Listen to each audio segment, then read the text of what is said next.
Differences in rural society, ग्रामीण जो समाज था उसमें क्या क्या अंतर था, ठीक है. While these technology often led to an increase in production, the benefits were very uneven.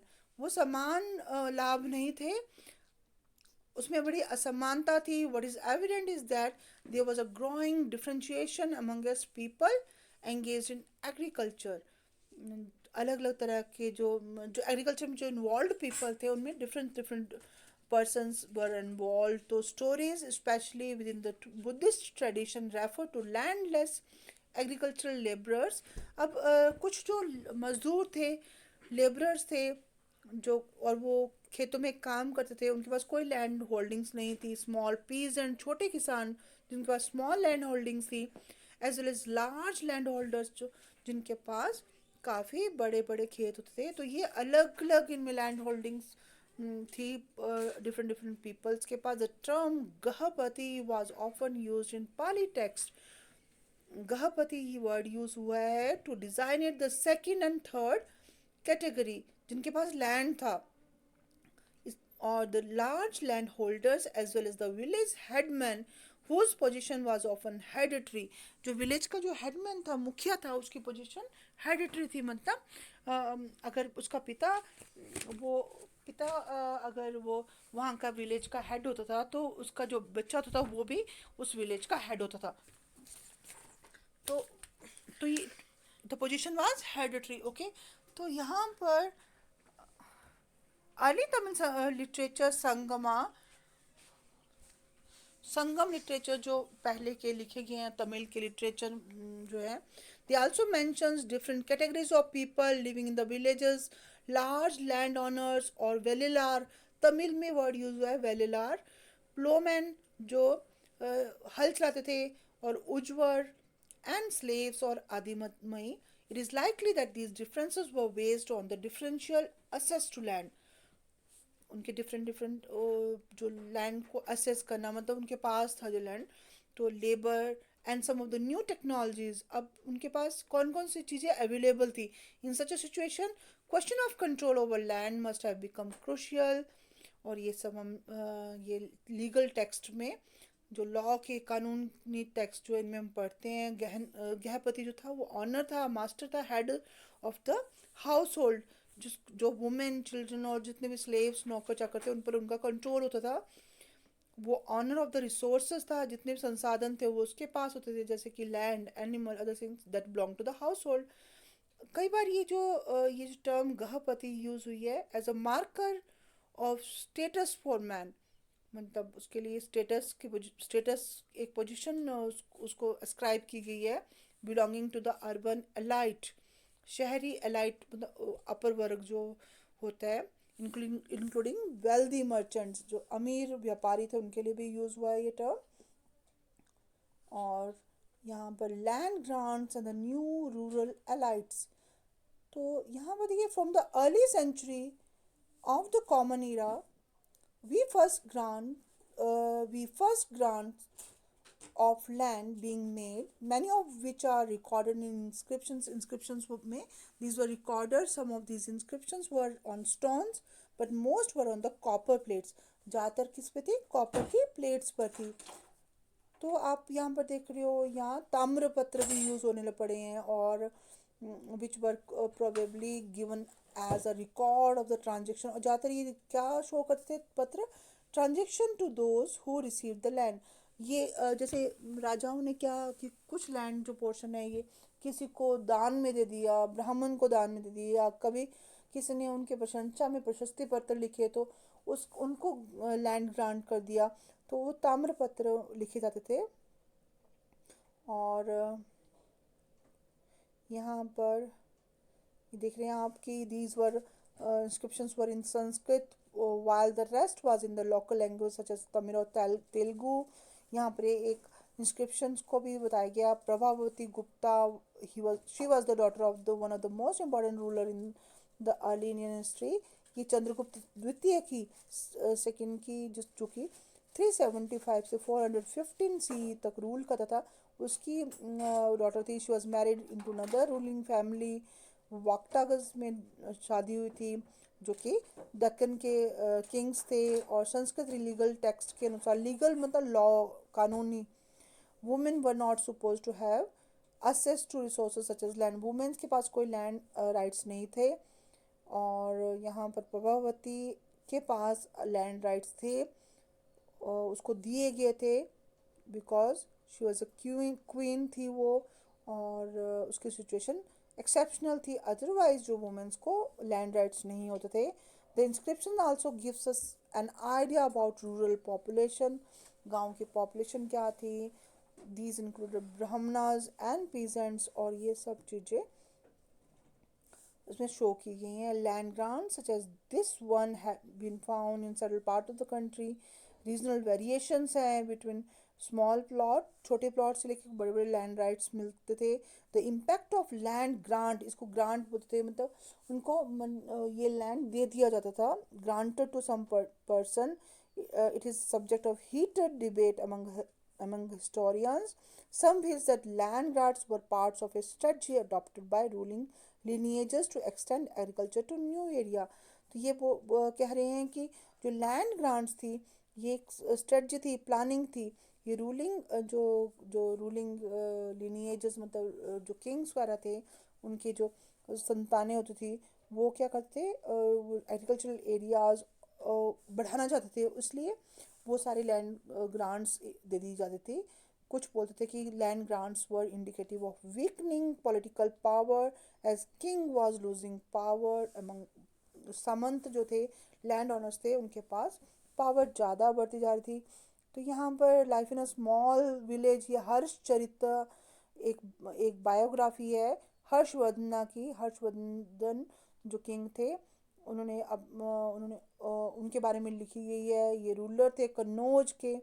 और यहाँ पर ये बताया गया कि राइस के लैंड्स हैं, बाग्स, पीकॉक्स और लाइफ के बारे में बताया, रूरल गांव की लाइफ। तो किंग जो थे, they project try to project themselves to superman. वो मतलब डीटी जैसे बोलते थे कि उनको दे आर लाइक द। अब यहाँ पर देखिए, an agrahara was land granted to a Brahmin who was usually exempted from paying land revenue. जो अग्रहारा जो थे था, ये लैंड था जो कि ब्राह्मणास को दिया जाता था, और इनको इनको क्या टैक्स नहीं पे करना पड़ता था, कोई रेवेन्यू नहीं पे करना पड़ता था किंग्स को, और ये लोकल पीपल से टैक्स को कलेक्ट कर सकते थे। अब यहाँ पर ये प्रभावती गुप्ता और विलेज ऑफ दनगुना, इसके बारे में लिखा गया है। तो this or then land grants provide some insight into the relationship between the cultivators and the state. तो there were people who were often beyond the reach of the officials और सामंता। कुछ जो लोग थे वो सामंत या लैंड के जो ऑनर्स थे उनके भी पहुंच से बहुत दूर थे, जैसे कि पेस्टोरलिस्ट, पेस्टोरल कम्युनिटी होती है जो गाय भैंस वगैरह चराती हैं, फिशर फॉक्स जो फिशिंग वगैरह करते हैं, या हंटर गैदरर्स जो हंटिंग करते हैं और सामान इकट्ठा करते हैं, वो सब जो मोबाइल पॉपुलेशन होती है जो एक जगह से दूसरी जगह शिफ्ट होती जाती है, तो they were not under the artisans and shifting cultivators. तो ये सब जो ग्रुप थे, इनके बारे में कोई रिकॉर्ड नहीं रखा गया है, दे वर नॉट रिकॉर्डेड। तो towns and trade, then we will study about the towns and trade. Towns में trade, how trade was going on in towns. Okay, तो 4 5 ये 6, I think 7 pages are there. तो this wait, कहाँ से ले लो uncle. Concentrate. New cities. Let us retrace our steps back to the urban centers that emerged in several parts of the subcontinent from 6th century BC. छठी शताब्दी जो BC के बाद जो जो टाउन्स इमर्ज हुए, तो हम उनके बारे में पढ़ेंगे। Many of them were the capitals of Mahajanpadas. Virtually all major towns were located along routes of communication. Communication के रूट्स पर ये डेवलप हुए, मतलब जहाँ से transport is possible. Some such as Pataliputra, ये जो था ये रिवराइन रूट पर था, मतलब यहाँ से नदी के द्वारा व्यापार हो सकता था। जैसे उज्जैनी जो था ये लैंड रूट पर था, और पोहार यहाँ पर एक ये कोस्टल एरिया था। और many cities like Mathura were bustling centers of commercial, cultural and political activity. Mathura जो था एक बहुत ज़्यादा राजनीतिक गतिविधि का केंद्र, सांस्कृतिक और आर्थिक गतिविधियों का एक केंद्र था. Urban population, elites and craftsperson. We have seen that kings and ruling elites, they lived in fortified cities. वो मतलब किलों में रहते थे जिसके चारों तरफ घेराबंदी होती थी, दीवारें होती थी, बड़ी बड़ी फोर्ट्स थे, वो किले थे. Although it is difficult to conduct extensive excavation at most site. ज़्यादातर जगहों पर बहुत ज़्यादा एक्सकेवेशन करना मतलब खुदाई करना पॉसिबल नहीं है, because people live in these area even today. आजकल भी लोग उन एरियाज में रहते हैं. A wide range of artifacts had been recovered from them. पुरानी जो चीज़ें थी, फाइन पोट्री बॉल्स, जो पॉट्स वगैरह बाउल्स मिले हैं, डिशेस मिली हैं विद ग्लॉसी फिनिश, बहुत बढ़िया चमक है उनमें. और ये नॉर्दर्न ब्लैक पॉलिश्ड वियर, इनको बोलते हैं जो मतलब ये ब्लैक पॉलिश हुई है इसमें. और ये that was used by the rich people. Ornaments, tools, weapons, vessels, figurines, females जो फिगर स्टैचूज वगैरह, दे और वाइड रेंज ऑफ मटेरियल्स. बहुत सारी चीज़ें यूज़ की हैं, gold, silver, copper, bronze, Ivory, glass, shells and terracotta. ये सब चीज़ें भी यूज़ की गई हैं उनको फिनिशिंग देने के लिए. तो by the second century BC, तो this is about urban population and शहर में जो पॉपुलेशन थी. And by the second century BC we find short votive inscriptions in a number of city. Votive मतलब it means records. Votive inscriptions records gift made to religious institutions. Votive मतलब जो भी धार्मिक संस्थाएं थी उनको जो गिफ्ट दिए गए थे उनके बारे में जो इंस्क्रिप्शंस हैं, that is votive inscriptions. Okay, तो these mentions the name of the donor and sometimes specify his or occupation as well. They tell us about people who lived in towns, washing folks, Dhobi, weavers, बुनकर, scribes जो लिखते थे, carpenters, potter's, gold Smith, सुनार और black Smith जो लोहे का काम करने वाले, लोहार, ऑफिशियल्स, रिलीजियस टीचर धार्मिक जो टीचर्स थे, merchants and king. Sometimes guild और श्रेणीज, organisation of craft producers and merchants are mentioned as well. तो यहाँ पर गिल्ड गिल्ड होता है जब कोई किसी पर्टिकुलर, जैसे लोहारों का एक अपना गिल्ड होता है, मतलब जो, और जो सुनार होते हैं वो एक संघ होता है इनका, इनकी अपनी वो उसके अकॉर्डिंग ये काम करते हैं, उसके रूल्स के अकॉर्डिंग काम करते हैं, इनका संघ होता है. तो दैट इज़ कॉल्ड गिल्ड. और श्रेणीज बोलते हैं इनको. It is the organisation of craft producers and merchants, they are mentioned as well.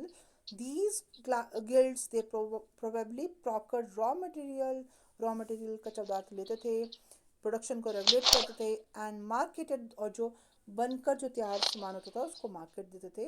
ये क्राफ्ट्स पर्सन जो थे, they use a range of iron tools, बहुत ज़्यादा आयरन टूल्स भी यूज़ करते थे to meet the growing needs of urban elites. Urban जो शहरी एलाइट्स थे, उनकी उनकी ज़रूरतों